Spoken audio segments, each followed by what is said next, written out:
Kuna mtu mmoja kwenye Biblia, Marko, nafikiri ni Marko 10:17, anamwambia mwalimu mwema, nifanye nini ni urithi uzima wa milele? Yesu anamwambia unazijua amri? Akasema zote, akazitaja mpaka Yesu akampenda.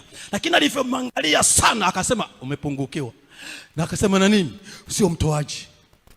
Huna sadaka wewe.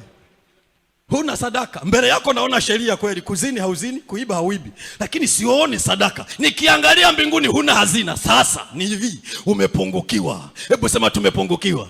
Sema tumepungukiwa. Unajua tumepungukiwa nini? Sadaka haijatangulia mbele ya maisha yetu.